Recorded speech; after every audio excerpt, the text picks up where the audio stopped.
विदिताखिलशास्त्रसुधा जलधे महितोपनिषत् कथितार्थनिधे हृदये कलये विमलं चरणं भवशङ्कर देशिकमे शरणम् करुणावरुणालय पालय मां भवसागर दुःखविदूनहृदं रचयाखिल दर्शन तत्त्वविदं भवशङ्कर देशिकमे शरणम् यथा विद्या तथा कर्म चोदितत्वा विशेषतः प्रत्यवाय कृतेस्तैव कार्यं कर्म मुमुक्षुभिः ननु ध्रुवफला विद्या नान्यत् किञ्चिदपेक्षते नागृष्टो मो यदैवान्यत् ध्रुवकार्योऽप्यपेक्षते तथा ध्रुवफला विद्या कर्म नित्यमपेक्षते इत्येवं केचिदिच्छन्ति न कर्म प्रतिकूलतः உபதேசாஸ்திர பிரகரணம் கத்திய பாகம் முடிஞ்சுட்டு பத்திய பாகத்துல இருக்கும். முதல் அத்தியாயம், அதுல 9வது ஸ்லோகம். ஏன்னா ரொம்ப நாள் ஆயிடுச்சோ இல்லையோ, அது நமக்கு மறந்து போயிருக்கும் எங்க இருக்கோம் என்ன ஏது அப்படிங்கிற. மனிதனுக்கு க்ஷேமம் வரணுமையானால், ஆத்தியந்திக க்ஷேமம் வரணுமையானால் அவன் செய்ய வேண்டியது என்ன? ஞானத்தை அடையும். அந்த ஞானமானது குரு உபதேசத்தினால், உபனிஷத்துகளை சிரவணம் பண்ணுகிறதுனால் வரக்கூடியது. அந்த உபனிஷஜன்ய ஞானம் ஒன்னத்தான் எல்லாவற்றையும் அழிக்கும், எல்லா துன்பங்களையும் அழிக்கும். அந்த ஞானம் நமக்கு வரணுமேயானால், அதை கேட்கறதுக்கு ஒரு சந்தர்ப்பம் வரணுமேயானால், அதற்காக அவன் உபாசனைகளையும் கர்மாக்களையும் பண்ணணும். இப்படின்னு ஒரு நியாயம் சொல்லியிருக்க. இந்த நியாயமானது நமக்கு எப்படி அப்படிங்கிறது இப்ப சொல்லணும். சில பேர் என்ன சொல்றா, யதா வித்யா ததா கர்மம். இது வரைக்கும் அதான் சொல்லியிருக்கோம். என்ன சொல்லியிருக்கோம்? ஞானமானது அடையணும், ஞானத்துக்காக இவன் கர்மாவையும் உபாசனத்தையும் அனுஷ்டானம் பண்ணணும். அப்பொழுதுதான் அவனுக்கு சித்த சுத்தி வந்து பிறகு குருவானவர் சொன்னதான ஞானமானது அவருக்கு வரும் அப்படின்னு சொல்லியிருக்க. இப்ப அந்த சில பேர் என்ன நினைக்கிறா, யதா வித்யா ததா கர்ம சோதிதத்வா விவேததா. ஞானமானது அடையணும்னு சொல்லியிருக்கு, வேதத்துல சொல்லிருக்கு. எங்க சொல்லிருக்கு?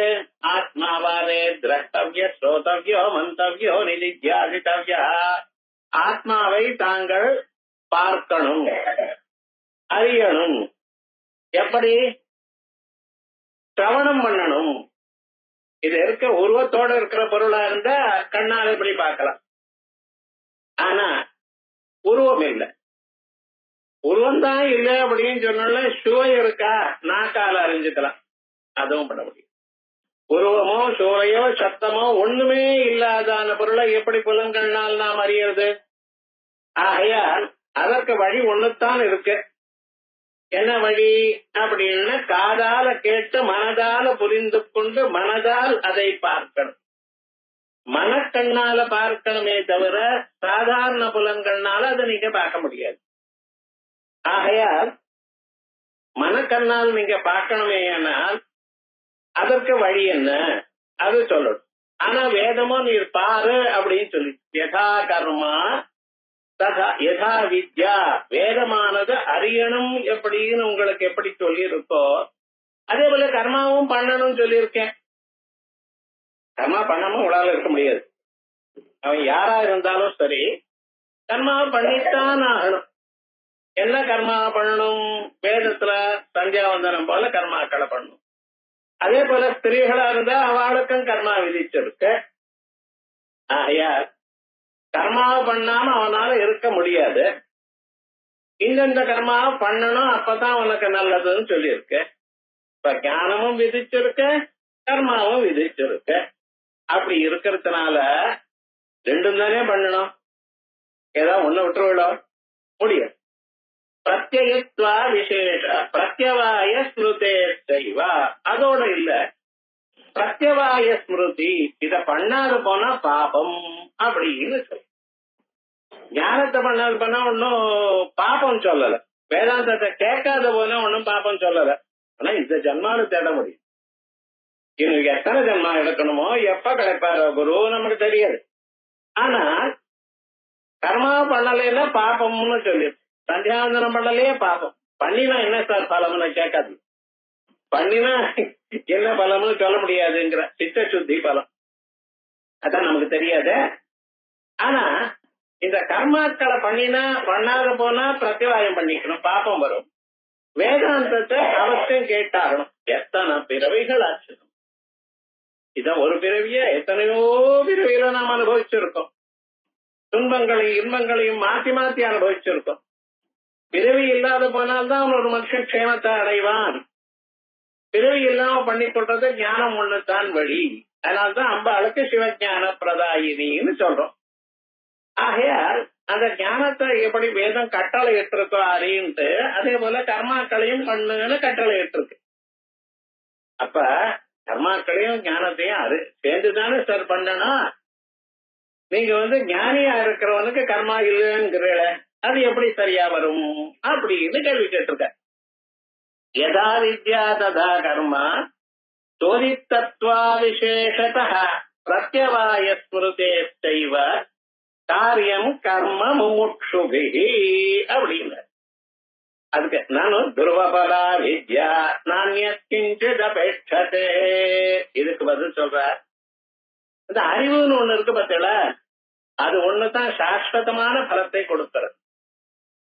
அறிவு ஒன்ஸ் ஞானம் வந்தாச்சுன்னா மோட்சம் கிடைக்கிறது. அந்த மோட்சமானது ஒரு நாளைக்கு அழிஞ்சு போகாது, அப்படியே இருக்கு.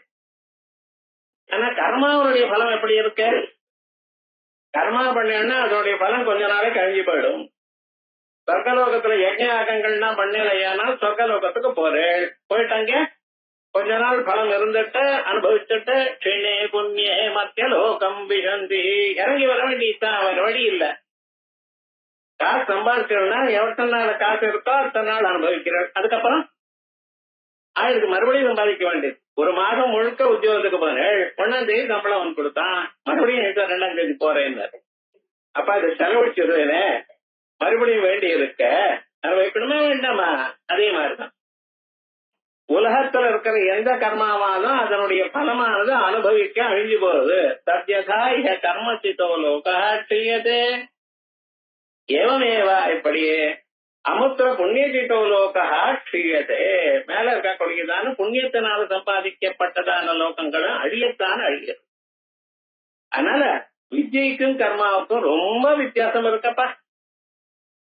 ஞானம் வந்ததையானால் மோட்சம் வருகிறது, மோட்சம் வந்தா அது ஒரு நாளைக்கும் அழியாது. எத்தனை கர்மா பண்ணினாலும் கர்மாவுடைய பலமானது எவ்வளவு பெரிதா இருந்தாலும் ஒரு நாளைக்கு அழிஞ்சுத்தானே ஆகிறது.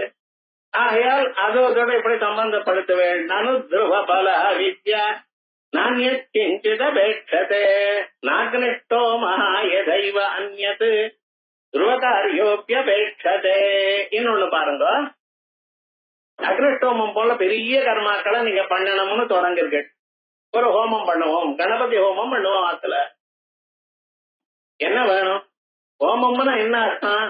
மந்திரத்தை சொல்லி நெய்ய விடுறது, அதானே ஹோமா. ஆனா அது பொருள் வேண்டாமா? சம்பாதிக்க வேண்டாமா? ஆட்டுக்காரி பக்கத்துல இருக்க வேண்டாமா? அப்பதான் சார் செல்லும். நீங்க தனியா பண்ணீங்கன்னா ஒண்ணும் நடக்காது. அந்தமா பக்கத்துல நின்னுட்டு ஹெல்ப் பண்ணாதான் முடியும். ஒருவராலேயே எல்லா கர்மாவும் பண்ண முடியுமா? அத்தனை பேர் சகாயம் முடியும். மந்திரங்கள் தெரிஞ்சிருக்க வேண்டியது. பல பேர் சேர்ந்தாதான் கர்மாவை பண்ண முடியும். அப்படி கர்மா நீங்க பண்ணலையானால் கர்மாவானது எத்தனை மற்ற பொருட்களை எதிர்பார்க்கிறதோ அப்படி ஞானமானது எதிர்பார்க்கலையே. ஞானமானது நீங்க கேட்டுட்டே இருக்கலாம், அவ்வளவுதான். ஒரு நாளைக்கு தானா வந்துடுது. சங்கீதத்தை ஆரம்பிச்சிருக்கோம், முதல்ல புரியல, ஒரு 2 வருஷம் அப்புறம் நமக்கு சரஸ்தானம் புரிஞ்சிருக்கு.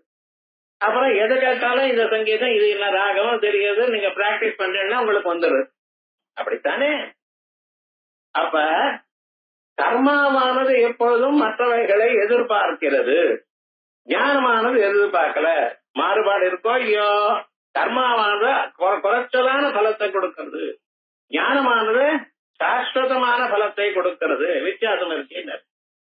துருவபல வித்யா நானியச்சிதபேட்சதே நாக்னிஷ்டோ மகா யதைவ அந்யத் துருவகாரியோப்யபேட்சதே ததா துருவபல வித்யா.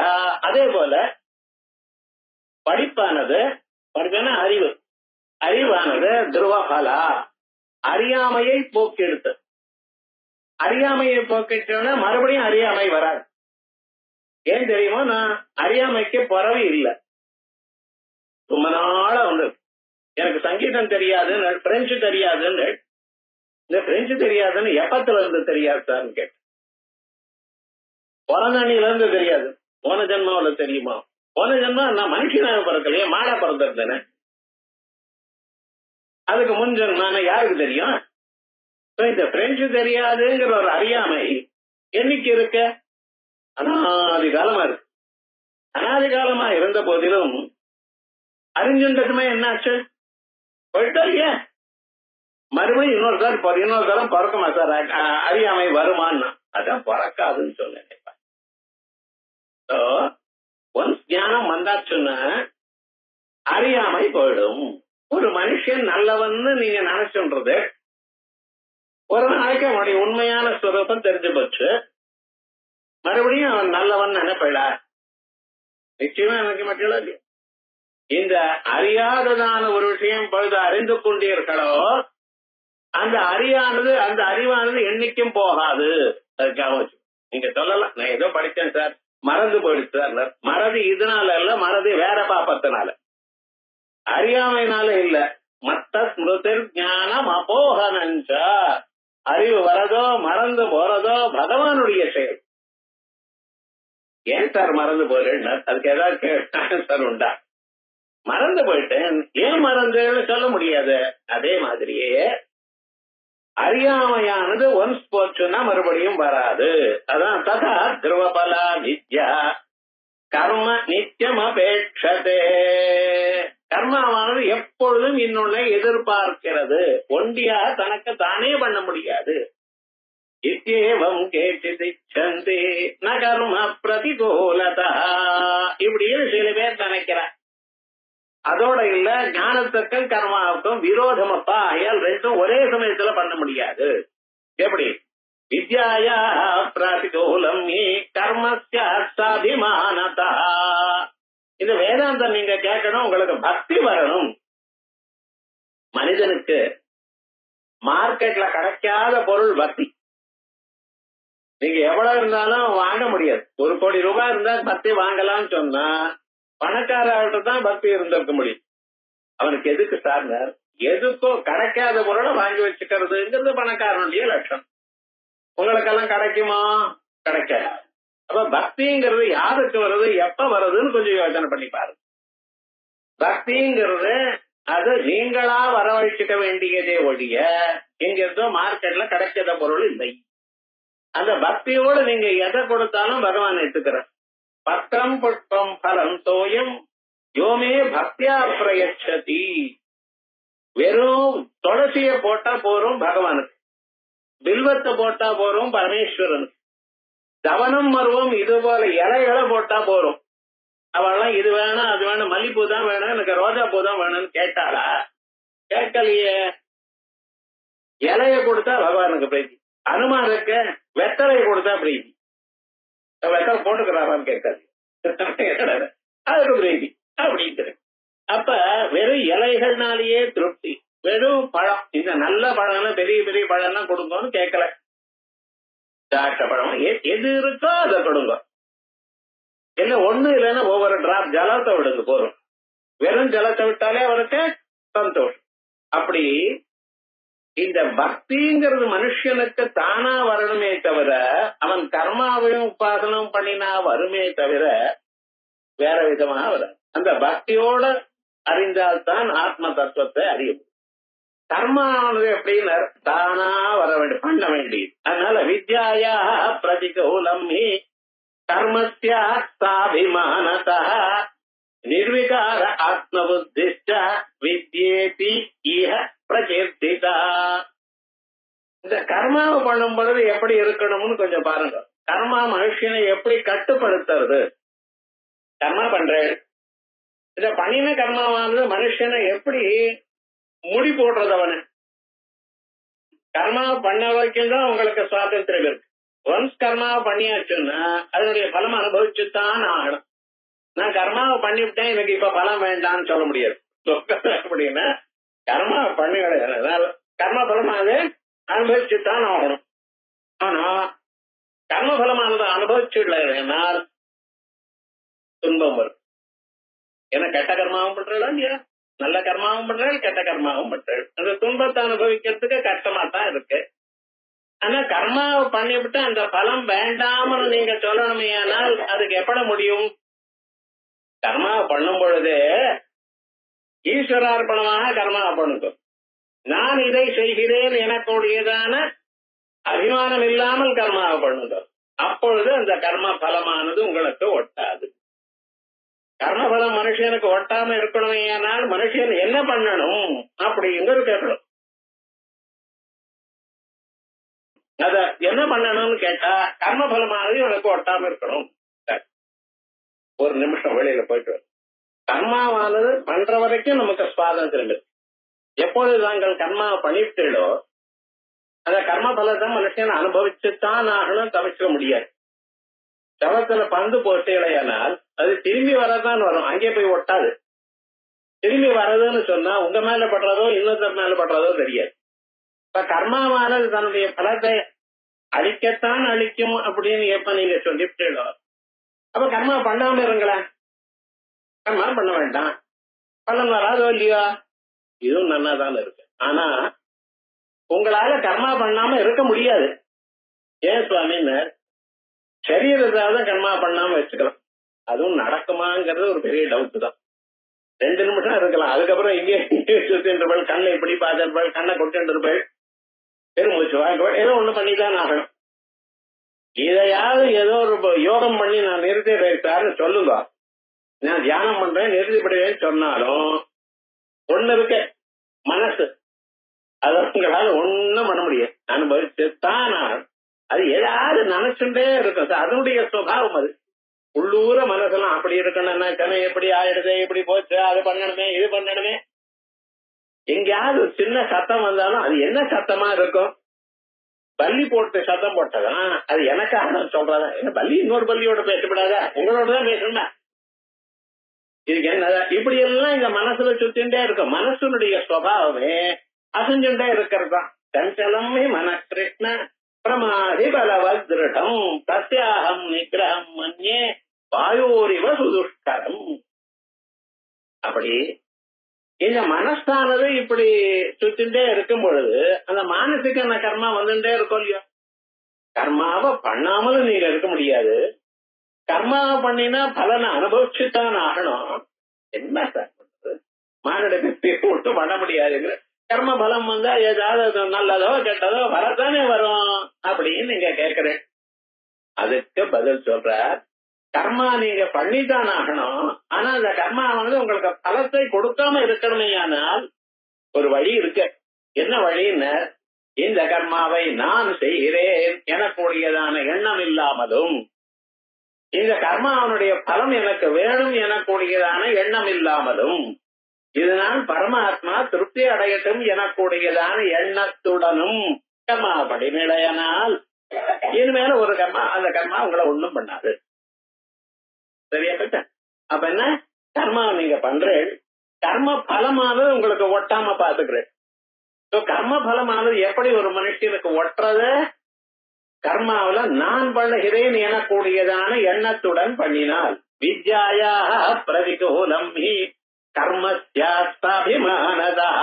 ஆகையால் எந்த கர்மாவானது அபிமானத்துடன் பண்ணுகிறானோ அந்த கர்மா உங்க அறிவுக்கு விரோதமானது. காமிய கர்மா பண்ணிட்டே இருந்தேனால் இந்த ஜென்மால உங்களுக்கு பக்தி வராது. பக்தி வரலன்னா குரு லாபம் கிடைக்காது, குரு லாபம் இல்லைன்னா உனக்கு மோட்சம் கிடைக்காது. நல்லா நிறைய பெரிய கர்மாக்கள்லாம் பண்றாரு சார். கோவில் கட்டுறாரு, குறை கட்டுறாரு, ரொம்ப புண்ணிய ஆத்மா. நான் இல்லையா சொன்னேன், புண்ணியம் உங்களுக்கு இருக்கு. ஆனால் அந்த புண்ணியமானது பக்தியை அழித்து, பக்தியினால் அறிவை கொடுத்து, குரு லாபம் கிடைத்து மோட்சம் வராது. ஏன் இது எனக்கு வேணும்னு ஒரு பலனை உத்தேசித்துனா பண்ணிட்டு இருக்கேன். பகவான்கிட்ட போய் ஏழ்மறையான எனக்கு இதை கொடுங்க, இதை கொடுத்தா நான் உங்களுக்கு இதை நிறைவேற்றி கொடுக்குறேன்னு அப்படின்னு சொல்றேன் இல்லையா? அப்ப என்னாச்சு, நீங்க இதை பண்ணினா எனக்கு அதை கொடுக்குறேன் அப்படின்னு என்ன சொல்ற. விரதம் இருக்கு, விரதம் இருந்தா அதுக்கு இந்த பலம் வேணும்னு சொல்றேன், அது பலம் கிடைக்கும். ஆனால் அதோட முடிஞ்சு போயிடு. கடையில போய் காசை கொடுத்து பொருள் வாங்கினது, காசு போயிடுத்த பொருள் வந்தாச்சு, அவ்வளவுதான். அதுக்கப்புறம் வேற ஒண்ணும் இல்லை. ஆனால் இந்த அபிமானம் இல்லாம பண்ணின கர்மாவை பண்ணியாச்சுன்னா அதுக்கு ரிசல்ட் வரணும்னு சொன்னேன். அந்த ரிசல்ட்ட நீங்க எதிர்பார்க்கல, இது வேணும்னு கேட்கல. பரமாத்மா எதை கொடுப்பார்? எதை கொடுத்தால் உங்களுக்கு நன்மையோ அதை கொடுப்பார். உங்களுக்கு எல்லோருக்கும் நன்மையானது எதனால கிடைக்கிறது? ஞானத்தினாலதான். அந்த ஞானமானது மனசு அசையாமல் இருப்பதனாலதான். ஆகையால் சித்த சுத்தியை கொடுக்கிறார். அதனால எல்லாரும் கர்ம குர்வந்தி சித்த சுத்தையே தத்துவ சுத்தையே. ஆகையால் கர்மாவ மகான்கள்னா கர்ம யோகமாக அனுஷ்டானம் பண்றா. எதற்காக? தத்துவ சுத்தையே, அதான் வழி.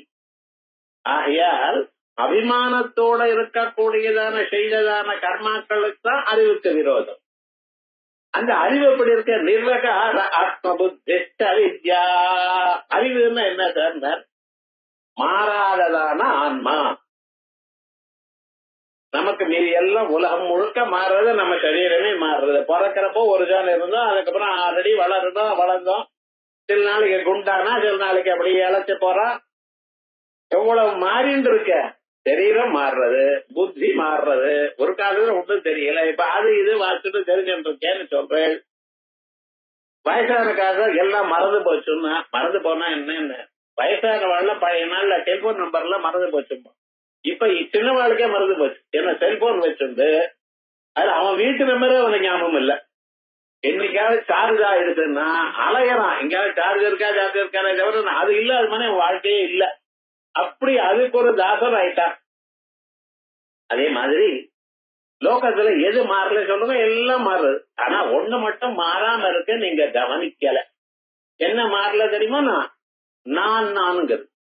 ஒரு ஜான் இருக்கிறப்போ நான் தான் நினைச்சேன், ஒரு அடி இருக்கிறப்போ நான் தான் நினைச்சேன், 2-3 அடிக்கு வளர்ந்த பிறகு நான் தான் நினைச்சேன், ஸ்கூல்லயும் நான் தான் படித்தேன், காலேஜ்லயும் நான் தான் படித்தேன். அதுக்கப்புறம் என்னாச்சு, கல்யாணமும் நான் தான் பண்ணிட்டேன், குழந்தைகளும் எனக்கு தான் வந்திருக்கு, நான் தான் உத்தியோகத்துக்கு போனேன், நான் தான் ரிட்டையர். நான் மாறலையே. உடம்பெல்லாம் மாறி இருக்கு, புத்தி மாறி இருக்கு, சந்தர்ப்பங்கள் மாறி இருக்கு, பணக்காரனா இருக்கு. ஆனா நான் மாறி இருக்கா? என்ன சார்? மாறாதது நான். அந்த நான் யார்? பிரம்மம். அதனால நான் சொல்றது மட்டும் மாறாத பொருள். நிர்விகார ஆத்ம புத்திஷ்டா. இந்த அறிவு நமக்கு வரணும். நிர்விகாரமான மாறுதல் அற்றதான ஆத்ம புத்தி இருக்கு பார்த்தீங்களா? இதுக்குதான் வித்யான்னு பேரு. சயின்ஸ் வித்யா, பிசிக்ஸ் வித்யா, கெமிஸ்ட்ரி வித்யா, காமர்ஸ் வித்யா நினைக்காது. இதுதான் அறிய வேண்டியதான அறிவு. மற்றதெல்லாம் வயத்து பொழப்புக்காக அறிவு, காசுவக்காக வரக்கூடியதான அறிவு. நிஜமான அறிவுன்னு என்னது? உங்களை பத்தி தாங்கள் தெரியும். இந்த வித்யை இருக்கே, நிர்விகாரமான ஒரு வித்யை இருக்கே, இது அந்த கர்மாவோட விரோதம் சார். ஏன் சொல்ற? அகம் கர்த்தா மமேதம் தியாதி கர்ம பிரவர்த்ததே. அகம் கர்த்தா. எந்த கர்மா நீங்க பண்ணும் பொழுது நான் செய்கிறேங்கிற எண்ணம் இல்லாம பண்றீங்களோ, சமையல் பண்ணும் பொழுதும் சீக்கிரமா சமைக்கணும், நான் தான் பண்ணிட்டு இருக்கேன் ஒரு எண்ணத்தோட தானே பண்ணிட்டு இருக்கேன். கேர்ஃபுல்லா எவ்வளவு உப்பு போடணும், எவ்வளவு காரம் போடணும், எதுக்கு பிறகு எது பண்ணணும் நினைச்சுட்டு தானே போட்டிருக்கேன். அப்படியே மெக்கானிக்கல பண்றோம். மெக்கானிக்கல் பண்ணா சாப்பிடறோம், மெக்கானிக்கல் சாப்பிடணும், அவ்வளவுதான். அப்ப விவகாரம் என்னன்னா, எந்த செயல் பண்ணும் பொழுதும் நான் பண்ணி கொண்டிருக்கேன்னு ஒரு அட்டென்ஷனோட பண்றேன். ஒரு எட்டை எழுதணும்னு அட்டென்ஷனோட பண்றேன் இல்லையா? யார் எழுதுறான்னு கேட்டா உங்களுக்கு தெரியறதுன்னா நான் எழுதுறேன். நான் எழுதுகிறேன், நான் இதை செய்கிறேன் எனக்கூடியதான எண்ணம் இல்லாமல் ஒரு செயலும் யாரும் பண்றதில்லை. அப்ப என்ன? எந்த கர்மாவை பண்ணினாலும் நான் செய்கிறேன் எனக்கூடியதான கர்த்தத்துவ ஞானம் இருக்கு, பிறகு இதை செய்கிறேன் எனக்கூடியதான கர்ம ஞானம் இருக்கு, செய்கிறேன் எனக்கூடியதான அறிவு இருக்கு, இதற்காக செய்கிறேன்னு வேற இருக்கு. எதற்காக எழுதுற, கேட்டு தொலைச்சான் கொடுக்கணும் அப்படின்னு பண்ணித்தானே பண்ணிட்டு இருக்கு. சமையல் பண்ணாது போனா எப்படி சாப்பிடுறது, பசிக்கும், அதுக்காக சமையல் பண்ணணும். இதற்காக சமைக்கிறேன்.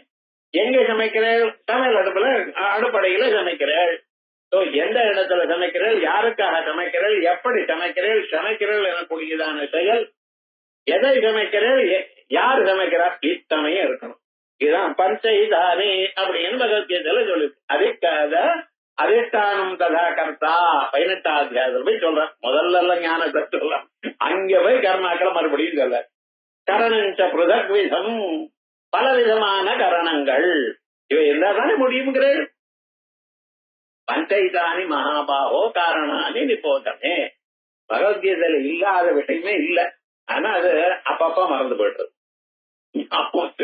அது விவகாரம் என்ன, இப்படி இந்த கரணங்கள் நான் செய்கிறேன், இதை செய்கிறேன், இதற்காக செய்கிறேன், இங்கு செய்கிறேன், இப்படி செய்கிறேன், இவைகள்லாம் வருதோ இல்லையோ, இவைகள் இருந்தா தான் கர்மம். ஆனா அறிவுங்கிறது எப்படி சார், கொஞ்சம் யோஜனை பண்ணி பாருங்க. அறிவுன்னு வந்த பிறகு சர்வம் கல்விதம் பிரம்மா, எங்கும் ஆத்ம தத்துவம் இருக்கு. பக்தியிலையும் எங்கும் பரமாத்மா இருக்கார். அம்பாள் எங்க இருக்கா, முன்னாலையும் பின்னாலையும் மேலையும் கீழே, புரஸ்தாத் பர்த்தயோ புரட்டே நமஸ்துரியாம பரியதா, எல்லா இடத்துலயும் இங்கே இருக்கு. பக்தியோ ஞானமோ வரும் பொழுது அது எல்லா இடத்துலயும் இருக்கு அப்படின்னு தான் வரும். ஞானிக்கு அவன் ஏதாவது கர்மா பண்ணான்னு வச்சுங்களேன், அந்த கர்மா எப்படி இருக்கு, பிரம்மார்ப்பணம் பிரம்மாவிர் பிரம்மாக்னௌ பிரம்மணாஹுதம் பிரம்மைவதேன கந்தவ்யம் பிரம்ம கர்ம சமாதினா. அப்படி பிரம்மார்ப்பணம் பிரம்மாவி, பிரம்மார்ப்பணம், நான் எதை கொடுக்கிறேனோ அது பிரம்மம், எதனால் கொடுக்கிறேனோ அது பிரம்மம், எங்கு மந்திர ஹோமம் பண்றேனோ அது பிரம்மம், எந்த மந்திரத்தினால் ஹோமம் பண்றானோ அது பிரம்மம், எந்த நெய்ய விடுகிறேனோ அது பிரம்மம், எல்லாம் பிரம்ம தரவு. அவனுக்கு என்ன, சர்வம் பிரம்மம் ஆயிடுது. இவருக்கு என்ன, எல்லாம் வெவ்வேறையா இருக்கு. கர்மா பண்ணும் பொழுது நான் எழுதுகிறேன், பேனாவால் எழுதுகிறேன், இதற்காக எழுதுகிறேன், இப்படி எழுதுகிறேன், ஒரு செயல வேணா இத்தனை வேணும், இதெல்லாம் ஒண்ணு ஆகுது. ஆனா அறிவு வந்த பிறகு எல்லாம் ஒன்னாயிடுது. பக்தியிலேயே எல்லாம் ஒன்னாயிடுது. என்ன, பகவான நினைச்சு நினைச்சு பகவானோட ஒன்றி போயிடுறானோ இல்லையோ, அதான உத்தமமான பக்தி. நான் பகவானை பூஜை பண்ணிருக்கேன்னு தெரியாமலேயே பண்ணிட்டு இருக்கான். அப்படிப்பட்டதான அந்த ஞான நிலைக்கும் கர்ம நிலைக்கும் இவ்வளவு வித்தியாசம் இருக்கிறதுனால அந்த ரெண்டும் ஒன்னா செய்யாது. அத பாருங்க, அகம் கர்த்தா மமேதம் தியாதி கர்ம பிரவர்த்ததே. ஒண்ணு, வஸ்வதீனா பவேத் வித்யா கர்த்ததீனோ பவேத் விதி. இன்னொன்னு, அறிவுன்னு உங்களுக்கு வருதோ இல்லையோ, இந்த அறிவானது கொஞ்சம் யோசனை பண்ணி பாருங்க. அது ஒரு ஸ்பெஷாலிட்டி இருக்கு அறிவுக்கு. என்ன தெரியுமா, நான் பொருள் எப்படி இருக்கோ அப்படித்தான் சார் அறிவு வரும். இந்த மைக்க பார்த்தா மைக்குன்னு ஒரு பேர் யானைன்னு ஞாபகம் வருமா, இருக்காது. யாராவது இதை பார்த்து யானைன்னு சொல்றானோ, ஏன் சார் சொல்லல, என்ன அத எதை பார்த்தா அது எப்படி இருக்கோ அந்த அறிவு வருவே தவிர இன்னொரு அறிவு வரவே வராது. அது அதனுடைய சுபாவம். அறிவானது கருப்பா இருந்தா பாக்குறவனுக்கு கருப்பா தெரியும், வெளுப்பா இருந்தா வெளுப்பா தெரியும், நீளமா இருந்தா நீளமா தெரியும். வஸ்து அதீனா யதா புத்தி வித்யா. வித்யான்னா அறிவு. பொருள் எப்படி இருக்கோ அப்படித்தான் அறிவு வரும். வேற விதமாக அறிவு வராது. வந்தா அது உண்மையான அறிவு இல்லை, ஏதோ தகராறுன்னு அர்த்தம். கருப்பு கண்ணாடி போட்டிருக்கான், கூலிங் கிளாஸ் போட்டிருக்கான், வெளுப்பா இருந்தாலும் கருப்பா தெரியுது, அது இவன் கண்ணுல மிஸ்டேக், இவன் போட்டு இருக்கான். ஆனா சாதாரணமா என்னன்னா, எது எப்படி உள்ளதோ அது அப்படி வந்தால் அதுக்கு என்ன பேரு, அதுக்குதான் அறிவுன்னு பேரு. ஆனா எப்படி உள்ளதோ அதை விட்டு இன்னொரு விதமாக அதை இவன் பார்த்தானே ஆனால் அதுக்கு கர்மான்னு பேரு. கர்த்ததீனோ பவேத் விதி. லோகதல்னா சொல்றது, ஒரு கல்லை வச்சு இத தாத்தாயின்னு பூஜை பண்றான். கிராமாந்தரத்துக்கு போனேனால் ஒரு பெரிய பொம்மை, பெரிய கல் இருக்கும், இல்ல மரத்துக்கு பூஜை பண்ணிட்டு இருக்கான். என்ன சுவாமினர், அது மரமானது பகவான் இவன் நினைச்சிட்டு இருக்கான். அப்ப அஸ்வத்த பிரதர்ஷனம் சோமவாரம் வந்தா அமாவாசையிலேயே பண்ணிட்டு கேட்டார். அது பண்ணணும்னு சொல்லியிருக்கு. சுவாமி இது மரம் தானேயா, அந்த மரத்து மேல காக்கா எல்லாம் உட்கார்ந்து இருக்கு, நீங்க போய் அதை போய் பூஜை பண்றீங்களே. இல்ல இல்ல, அது அப்படி பூஜை பண்ணா பலம் உண்டு. உங்க அதுல ஸ்ரீசக்கரம் இருக்கு, ஸ்ரீசக்கரம் நினைக்கிறீங்களோ, அம்பாள்லாம் நினைக்கிறேன். அங்க இருக்கக்கூடியதான லிங்கத்தை பார்த்து சாட்சாத் பரமேஸ்வரன் பார்வதிபதி அவர் விருஷபாருடன் உமா சகாயன் திருநேத்திரன் அப்படின்னு சூலகாரி இப்படின்னு நினைச்சுண்டு லிங்கத்தை பூஜை பண்ணிட்டு இருக்கேன். பத்திரமா அதை எடுத்துன்னு வந்து பால் அபிஷேகம் பண்ணி அதை தொடச்சு சந்தனமிட்டு குங்குமமிட்டு அதுக்கு வச்சு பூஜை பண்ணி பக்தியோடு பண்ணிட்டு இருக்கேன். இது வெறும் கல்லுன்னு நினைச்சுட்டு இருக்கீங்களா? இது என்ன நினைச்சுட்டு இருக்க? பரமேஸ்வரன் நினைச்சுட்டு. அதே சால கிராமத்தை அதுவும் நம்மதானதுல கிடைக்க கல்லு தான், கண்டகி நிலத்துல கல்லு தான். ஆனா அந்த கல்லு நீங்க என்ன பண்ணிட்டு இருக்க, அது சால கிராமம்னு நினைச்சுட்டு அது மகாவிஷ்ணு அங்க இருக்கார், ஸ்ரீசக்கரத்துல அம்பாள் இருக்கா. இதுக்கு என்ன சார், இதுதான் விதின்னு. ஒன்ன இன்னொன்னா பார்க்கிறது விதி, இருக்கிறது இருக்கும்படி மட்டும் அறிவு வர்றது ஞானம். இதுதான் பேசிக் டிஃபரன்ஸ். இத்தனையும் சூத்திர பாஷ்யத்தில் இருக்குது. அவ்வளவு சுலபமா இந்த ஸ்லோக புத்தகத்தை வச்சுட்டார். வஸ்வதீனா பவேத் வித்யா கர்த்வதீனோ பவேத் விதி காரகாணி உபபுருத்னாதி வித்யா புத்திமவிஹ முஷரே. அதோட மட்டும் இல்ல, எப்பொழுது உங்களுக்கு பரமாத்மாவுடைய அறிவு வந்ததோ அப்பொழுது எல்லாம் பரம்பொருளாகவே காணப்படுது. பரம்பொருளை தவிர இன்னொரு பொருளானது உங்களுக்கு காணப்படவில்லை. எங்கும் பரம்பொருள் தான். இரண்யகசிபு இருக்க, பிரகலாதன் பக்கத்துல இருக்க, பிரகலாதன் பரமாத்மா எங்கும் உள்ளார் அப்படின்னு சொன்னான். இவருக்கு தெரியல. உலகம் உலகமாக பார்க்கிறாரே ஒழிய உலகத்தை பரம்பொருளாக பார்க்கவில்லை. டேபிள் தெரிகிறது, சேர் தெரிகிறது, மனுஷால் தெரிகிறார், மனுஷால இவர் வேறு அவர் வேறு அது வேறு இது வேறு, இப்படித்தான் ஹிரண்யகசிபுக்கு தெரியறதே தவிர எல்லாம் பரம்பொருள்னு எதையும் பரம்பொருளா பார்க்கல. எங்க இருக்குப்பா பரம்பொருள்? எல்லாமே பரம்பொருளுங்கிறாங்க. இது ரெண்டும் எப்படி மீட் ஆகும் ஒரு இடத்துல? ஒருத்தனுக்கு ஒரு மாதிரி சொல்றான், ஒருத்தனுக்கு கம்ப்ளைண்டா மாறுதலா சொல்லிட்டு இருக்காரு, ஒன்னும் சரியா இல்லை. அப்பொழுது அவர் கேட்கிறார் ஹிரண்யகசிபு, எல்லா இடத்துலயும் இருக்குங்கிறியா? எல்லா இடத்துலயும் நான் பார்க்கிறேங்கிறார். ஓஹோ, அப்ப இந்த தூணுல இருக்கான சத்தியம் விதாதும் நிஜ விருத்திய பாஷிதம், தன்னுடைய பக்தன் சொன்னதான வார்த்தைய நிஜமாக்கணுங்கிறதுக்காக அங்க நரசிம்மமூர்த்தியா வந்து உட்கார்ந்துட்டு இருக்காரு. இவர் சொன்னதுன்னா இங்க இருக்கான்னு கேட்கல, வந்து உட்கார்ந்துட்டு இருக்காரு. கதையால் எனக்கு தெரியாது இருக்காரே, இருந்தா நான் அவனை 90 கதையால் அடிச்சான், அவன் கொல்லப்பட்டான். நமக்கு கதை தெரியும். ஆனா விஷயம் என்ன நம்ம கவனிக்கணும். அறிவாளியா இருக்கிறவனுக்கு, உத்தம பக்தனுக்கு அவனுடைய கண்ணோட்டம் எப்படி இருக்கு, எல்லா இடத்துலயும் அவன் நினைக்கிற தெய்வம் இருக்கு. இதுதான் நீங்க பண்ணக்கூடியதான பூஜையோ ஜபத்தினுடைய பலம். எங்கும் எதிலையும் பரம்பொருளை பார்க்க தெரியணும். அப்படி பார்க்க தெரியல, அப்படியே காணப்படும். அது ஞானத்துடைய மகிமை. ஆனா கர்மாவை பண்ணும் பொழுது எல்லாம் ஒண்ணுன்னு சொன்னா நடக்குமா? கர்மான்னா பண்றவன் வேறு, பண்ணக்கூடியதான செயல் வேறு, ஹோமம் வேறு, ஹோமத்துக்கு ஹோம குண்டம் வேறு, நடுவுல இருக்கக்கூடியதான மணல் வேறு, நீங்க பண்ணக்கூடியதான மந்திரம் வேறு. மந்திரம் வாயால சொல்லிட்டு இருக்கேன், நீங்க கையால எடுத்து விட்டு இருக்கேன். எரியுது நெருப்பு, நெருப்பு ரொம்ப எரிக்கிறது சார், இங்க 2 நினைச்ச 2 வரட்டிய போடுங்க. விவகாரம் முழுக்க என்ன சுவாமினர் வித்தியாசங்கள் இருந்துதானே கர்மாவை பண்றது. எந்த கர்மாவை பண்ணும் பொழுதும் கர்மாவில மாறுதல்கள் அவசியம் வேணும். ஆனால் ஞானத்துல எல்லாமும் பரம்பொருள் எனக்கூடியதான் அறிவு. இந்த 2 சேருமான்னு சேராது, அவ்வளவு. அதனால ஞானம் வந்த பிறகு கர்மாவை பண்றதில்லை. ஞானம் வருவதற்காக கர்மா பண்ணித்தான் ஆகணும். ஞானம் வரணும்னா என்ன பண்ணணும்? கர்மாவை பண்ணணும், உபாசனங்களை பண்ணணும், பக்தியை பண்ணணும், பரமாத்மாவை போற்றணும். பிறகு சித்த சுத்தி வந்து குருவனுடைய அனுகிரகம் கிடைக்கும். அவர் ஆத்ம தத்துவத்தை சொன்னால் அப்புறம் புரியும், அப்புறம் தான் ஞானம் வரும். திடீர்னு பிறந்ததுமே பக்தி வரல சார். நம்மாத்துல வந்திருக்கேன், குழந்தைகள்லாம் பகவானுக்கு பூஜை பண்ணிட்டு இருக்காள, பகவான் இடத்துல கை கூப்பி நமஸ்காரம் பண்றாள. பழைய நாள்ல இப்ப அதுவும் இல்ல. ஒரு வேலை பண்றதா இருந்தாலும் அந்த சூழ்நிலையினால வந்தது. பெரியோர்கள் எப்படி இருக்காளோ அதை பார்த்து அந்த சூழ்நிலையில வந்தது. ஆனா நிஜமான பக்தி அவனுக்கு வரணுமேயானால், அந்த குழந்தைக்கு வரணுமேயானால் அவன் கர்மாக்களை பண்ணணும். கோவிலுக்கு போகணும், பகவானை வணங்கணும், பெரியோர்களை வணங்கணும். இப்படி கொஞ்ச நாள் பண்ணி பண்ணி அவனுடைய மனசு சுத்தமாகுமேயானால் அப்பொழுதுதான் பக்தியோ ஞானமோ நேரிடும். மனிதர்களுடைய மனசு எப்படி இருக்கணும்? ஊசி மாதிரி கூர்மையா இருக்கணும், குஷாகிர புத்தியா இருக்கணும்.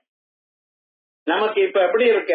உலக்க மாதிரி இருக்கு மனசு, முசலாக்கிற புத்தி, குஷாகிர புத்தி இல்ல, அப்படி இருக்கு. அதனாலதான் வரல. பக்தி வரணும், ஞானம் வரணும்னா ஏகாகிரமா இருக்கணும், ஒரு முனையாக இருக்கணும். அது எப்படி வரும்? ஒரு முனையாக ஆக்கணும். எப்படி ஆக்கணும்? அத சாணக்கல்ல வச்சு தேய்க்கணும். அது என்னது? கர்மாக்கள், பக்தி. அதுக்காகத்தான் சந்தியாவந்தனம் பண்ணுங்க, அதை பண்ணுங்க, இதை பண்ணுங்க. ஸ்திரீகளா இருந்தா புத்துவளை கேட்டு வச்சு அம்பாளுக்கு நமஸ்காரம் பண்ணுங்க, சௌந்தர்ய ஸ்லோகம் பண்ணுங்க. இதெல்லாம் ஏன் சொல்றா? இந்த புத்திக்கு கூர்மை வரணும். கூர்மை வறுமையானால் அந்த குரு சொன்னவான வார்த்தை இவருக்கு பிடிக்கும், பக்தி உதிக்கும். பக்தி உதித்ததேயானால் அவனுக்கு அறிவு வரும். ஆகையால் இந்த ரெண்டும் ஒன்னா சேராது. காரகாணி உபமிருத்னாதி வித்யா புத்திவ பூஷரே. எப்படி தெரியுமா? பாலைவனத்துல ஜலம் இருக்குன்னு நினைச்சான். நிஜமா ஜலம் இருக்க சார்? ஜலம் இருந்ததுன்னா அதுக்கு பாலைவனம்னு பேரு இல்ல. நிஜமா ஜலம் இல்ல, இங்க இருக்கா போல காணப்படுறது பூஷர பூமி. அது டெசர்ட், அங்கே ஜலம் இல்ல, ஜலம் இருக்கிறதுக்கு வாய்ப்பு இல்ல. ஆனாலும் ஜலம் இருக்கா போல காணப்படுறதோ இல்லையா? அது எப்ப கிட்ட போய் பார்த்தேன்னா தெரியும். அதே போலயே கானகாணி உபபுருத்னாதி, இத நான் இதை செய்கிறேன், இதற்காக செய்கிறேன், இப்படி செய்கிறேன், இங்கு செய்கிறேன் எனக்கூடியதான காரகங்கள் பஞ்சைத்து ஆனி மகாபாகோ இவையெல்லாம் என்ன? இந்த ஞானம் வந்தா அழிஞ்சு போயிடும். அது வரைக்கும் இதி சத் சத்யமாதாய கர்ம கர்த்தும் வியவஸ்யதி. ஆனா இவைகள்லாம் உண்மை எனக்கூடியதான கண்ணோட்டத்தை தான் கர்மாவை பண்ணுகிறான். நான் இதை செய்கிறேன், ஆகையால் இந்த பலத்தை நான் அடைய போகிறேன், இந்த பலமும் நகம் என்று நினைச்சுட்டு தான் கர்மாவை பண்றான். சாதாரண கர்மா மீதி எல்லாம் விடுங்க சார். சாதாரண டே டு டே ஆக்டிவிட்டிஸ். ஒரு டிவி வாங்குறன்னு வச்சோங்களேன், அந்த டிவி வாங்குறப்ப அது உண்மைன்னு நினைச்சுதான் வாங்குறேன், அது வேலை செய்யும் நினைச்சுதான் வாங்குறேன். அவனை வேற கேட்கிறேன் எத்தனை நாள் கேரண்டி. அவன் சொல்றான் நாளைக்கு நீ இருக்கிறதே கேரண்டியான்னு கேட்டு வைக்கட்டும் அந்த கடையில வாங்க விழா. உண்மை தானே? நாளைக்கு நம்ம இருக்கோம்னு கேரண்டி இருக்கா? நீங்க இன்சூரன்ஸ் பண்ணி வச்சிருக்கலாம், அதான் நான் சொல்லல. நீங்க இருப்பீங்கிறது கேரண்டி உண்டா? இதுவே இல்ல, அது வேலை செய்யும்னு கேரண்டி இருக்கா? நீங்க வாங்கின வேலை கரண்ட் போயிடுது, டிரான்ஸ்பார்மர் பஸ்ட் ஆயிடுது, 4-5 நாள் ஆகும்னா என்ன சார் நான் வாங்கினேன்னு ஒன்னும் வரலையே? ஒன்னும் சொல்ல முடியாது சுவாமி. வாழ்க்கையானது எப்படி ஒரே சஸ்பென்ஸ் தான். ஆனால் இதெல்லாம் பொய் நினைச்சுண்டா வாங்குறேன் இல்ல. இந்த சாதாரணமான லௌகிக்கமான ஒரு செயல் பண்ணும் பொழுது நான் வேறு, இது வேறு, இங்கு வாங்குறேன், இதை பண்ணுகிறேன், இதனால் எனக்கு ஆனந்தம் வரும், நான் வேறு, வரக்கூடியதான ஆனந்தம் வேறு. இத்தனை பேதங்களோட நீங்க பண்ணிட்டு இருக்கு. ஆனால் ஞானம் வந்த பிறகு எல்லாமும் பிரம்மம், எல்லாமும் தெய்வம். இந்த ரெண்டும் ஒன்னா சேருமா? சொல்லுங்க பார்க்கலாம். அதான் காரகான் இபபிருத்னாதி வித்யா புத்தி மேஷரே. வெறும் புத்தின்னு சொல்ற ஜல புத்தி மிவ அப்படின்னு. இது சத் சத்தியமாதாய கர்ம கர்த்தும் வியவஸ்யதி. இதுக்காகத்தான் இதெல்லாம் உண்மை உண்மைன்னு நினைச்சுட்டுதான் கர்மாவை பண்ண தொடங்குறான். ஆயால் விருத்வத்வாத் அதஸ்யம் கர்ம கர்த்தும் ந வித்ய. ஆயால் ஞானம் வந்த பிறகு அவன் சமாதியில இருப்பானே ஒழிய கர்மாவை பண்ண. ஞானம் வந்த பிறகு சரீரம் தெரியாது, நான் எனக்குள்ளதான எண்ணம் இருக்காது. அவர் பாட கண்ணை மூண்டு இருப்பார் முனிவர். எத்தனை நாள்? வருஷம் இருப்பார், 2 வருஷம் இருப்பார். 10,000 வருஷம் தபஸ் பண்ணி இருந்த மகான்கள்லாம் இருக்காரு. விஸ்வாமித்திர போன்றதான மகர்ஷிகள் எப்படி சாப்பினார்? சில பேர் தூங்குவா, ஒரு 2 நிமிஷம் தான் கண்ணை முடிச்சு பார்ப்போம், இந்த பூனை தூக்கம். இன்னொருவர் 1/2 மணி நேரம் எழுந்துப்பார், சில பேர் படுத்துட்டாருன்னா எழுப்பினாதான் எழுப்புறது, இல்லைன்னா அந்த நாளெல்லாம் தூங்குவார் போல. சில பேர் பாருங்க, இன்னைக்கு அதுலயும் மாடர்ன் டேஸ்ல படிச்சவா கூட 8:30-9 மணி வரைக்கும் தூங்குறா சார். பார்த்தா மனசுக்கு ரொம்ப சிரமமா. எல்லாம் படிச்சவா தான், நல்லா படிச்சவா, நல்ல மார்க் வாங்கி MA MSc படிச்சிருக்கா, நல்ல ஃபர்ஸ்ட் கிளாஸ்ல பாஸ் பண்ணிருக்கா. ஆனா இந்த டிசிப்ளின் இல்ல. காலமே சூரியோதயத்துக்கு முன்னால் எழுந்துக்கணுங்கிற எண்ணமே இல்ல. அவ அது படிக்கலையோ என்னமோ தெரியல, தெரியல சொல்லி தராளோ இல்லையோ. எப்ப சூரியோதயத்துக்கு முன்னால எழுந்துக்கணும், 4:30 மணிக்கு எழுந்துக்கணும். அந்த 4:30 மணி வரையில இருந்து 5-5:30 மணி வரைக்கும் நீங்க பண்ணக்கூடியதான செயல் இருக்கு, அது அதிகமான பலத்தை கொடுக்கும். ஏன்னா இந்த உலகம் எல்லாம் சாந்தமா இருக்கு. உலகம் சாந்தமா இருக்கும் பொழுது உங்க மனசும் சாந்தமா இருக்கு. கல்லோலம் இல்லாதான மனதினால் செய்யப்பட்டதான எந்த செயலும் அதிகமான பலத்தை கொடுக்கும். அதனாலதான் கான்சென்ட்ரேஷனா சொல்லுங்க சார், எதை செய்தாலும் கான்சென்ட்ரேட்டா செய்யுங்கிறான். காலமை வேலையில உலகமே கான்சென்ட்ரேட்டா இருக்கு. ஒரு சத்தம் இல்ல பாருங்க. ஒரு 5:30 மணி ஆயிடுச்சுன்னா இந்த குருவிகள் அது இது கத கத கதான் சத்தம் பண்றது. அதுக்கு முன்னால ஒண்ணுமே இல்ல பாத்தீங்களா. அதனாலதான் காலம்பரை எழுந்து பண்ணுங்க. ஆனா இப்ப இருக்கிறவாள்லாம் ராத்திரி 2:30 மணி வரைக்கும் முழிச்சுன்ற டிவி பார்த்து வேற ஏதோ காரியம் பண்ணி காலமே 8:30 மணிக்கு எழுந்துக்கிறான். இவனுக்கு இப்படி சார் கான்சென்ட்ரேஷன் வரும் வாழ்க்கையில சொல்லுங்க பார்க்கலாம். ஆகையால் இங்க என்ன சொல்றது, இது ரெண்டும் விருத்தமா இருக்கு. விருத்தத்வாத் அதஷ்டக்யம் கர்ம கர்த்தும் ந வித்யா. ஞானிகளா இருக்கிறவா அவ இந்த சரீரத்துல நான் எனக்கூடியதான எண்ணம் இல்லாமல் தூங்கும் பொழுது எப்படி இந்த சரீரத்துல நான் எனக்கூடியதான எண்ணம் இல்லையோ, ஆகையால் தான் தூங்கும் பொழுது துன்பம் இல்லை. தூங்கும் பொழுது மனுஷனுக்கு துன்பம் இல்லை. ரொம்ப தலைவலியா இருக்கு, ரொம்ப தாங்க முடியல வலின்னு டாக்டர் என்ன பண்றது தெரியுமா, நான் ஒரு ஊசி போட்டுறேன் தூக்கம், இல்ல ஒரு மாத்திரை கொடுக்கறேன், தூங்கிட்டான். காரணமே எழுந்தது பரியந்தம் அந்த வலியெல்லாம் தானா என்ன இருக்காது சரியாயிடுது. எழுதுனா சரியா போயிடும். இல்ல மறுபடியும் வந்தாலும் வந்துடலாம், துன்பம் வந்தாலும் வரலாம். ஆனா அது வரைக்கும் தெரியலையோ. அதே மாதிரிதான் உங்களுக்கு இந்த சரீரத்துல முழித்துக் கொண்டிருக்கும் பொழுதே இது எனது எனக்குரியதான எண்ணம் இல்லாமல் பண்ணுவது சமாதி. அந்த சமாதியானது அறிவினால் வரும், பக்தியினாலையும் வரும். ஆனால் விருத்தத்வாத் அதஷ்டக்யம் கர்ம கர்த்தும் ந வித்யா சஹைவ விதுஷா தஸ்மாத் கர்ம ஹேயம் முமுட்சுணா. அதனால நான் அதை பண்றேன் இது பண்றேன் அங்கே போகிறேன் இங்கே போகிறேன் இதெல்லாம் கொஞ்சம் நிறுத்துங்க. வேதாந்தத்தை வாசிங்க, பரத்து பொருளை அறியுங்க.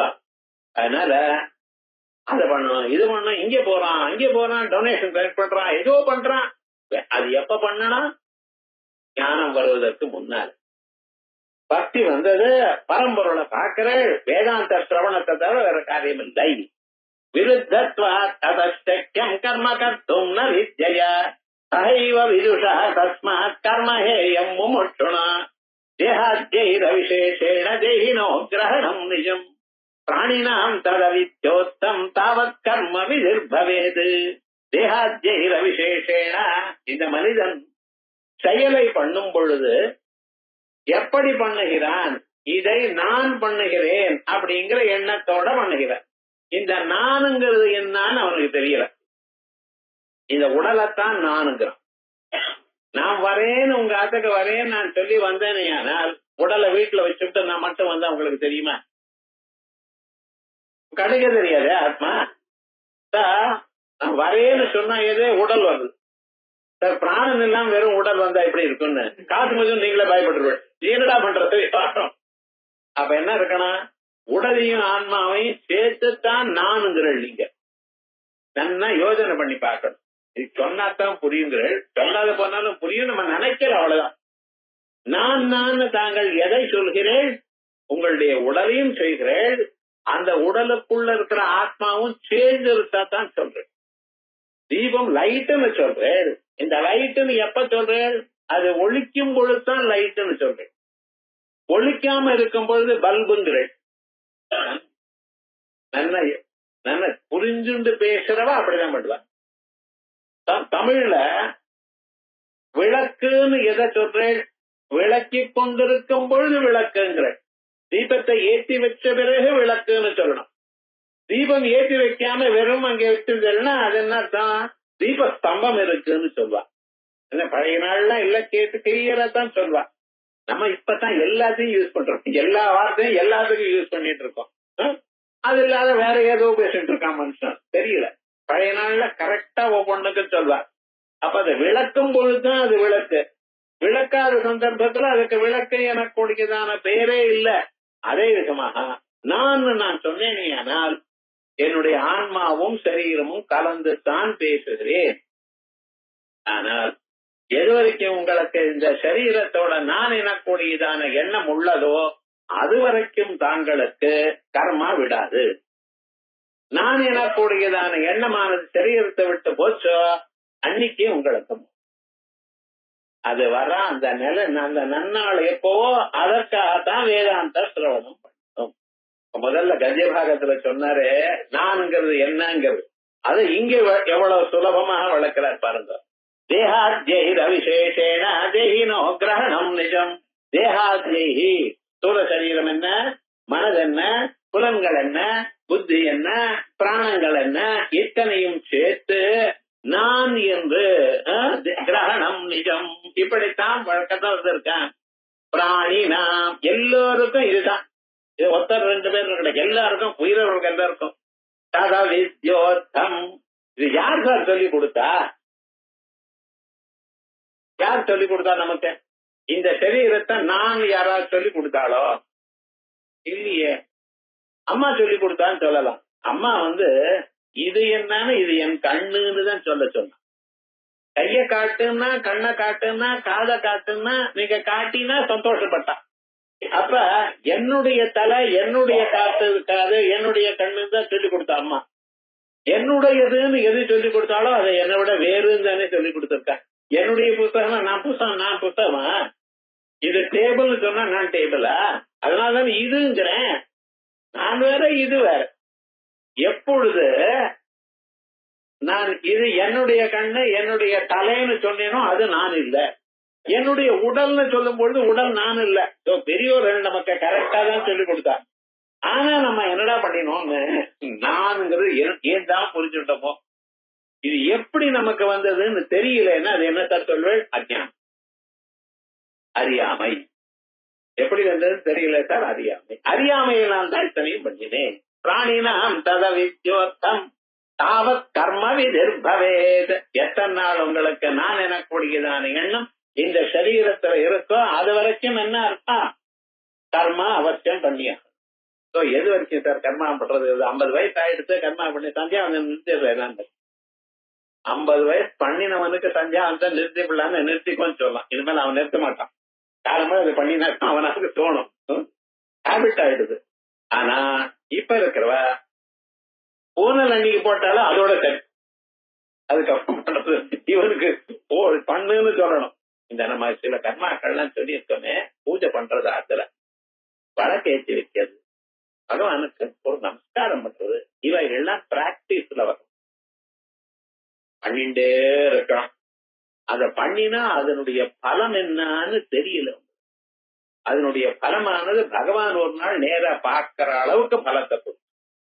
இது சின்ன கர்மாக்கள் தான் நீங்க நினைக்கிறேன், அதுதான் உயர்ந்ததான பலத்தை மனிதனுக்கு அளிக்கும். இது நன்றாக நாம் புரிந்து கொள்ளணும். ஆனா கர்மா எது வரைக்கும் பண்ணோம்? இந்த சரீரத்துல நான் எனக்கூடியதான எண்ணம் இருக்கிற பரியந்தம். அது அந்த எண்ணம் போச்சுன்னா தானா ஞானம் வந்தாச்சு. ஞானி நிலைக்கும் அஜானி நிலைக்கும் இருக்கிற வித்தியாசம் இவளுக்கு கரெக்டா போச்சு. பிராணினாம் தத வித்யோத்தம் தாவத் கர்ம விதிர்பவேத். அதற்கு பிறகு ஞானம் வந்த பிறகு என்ன? நேதி நேதி தேகாதீன்னு அபோஷ்ய ஆத்மா விசேஷ அவசேஷத அவிசேஷாத்ம போதார்த்தம் தேன அவித்யா நிவர்த்தித. இந்த அறியாமையானது எப்படி போகும்? வேதாந்தத்துல நேதி நேதி என்கிறதை புரிந்து கொண்டார். சொல்றது இத நாளைக்கு கவனம். ஓ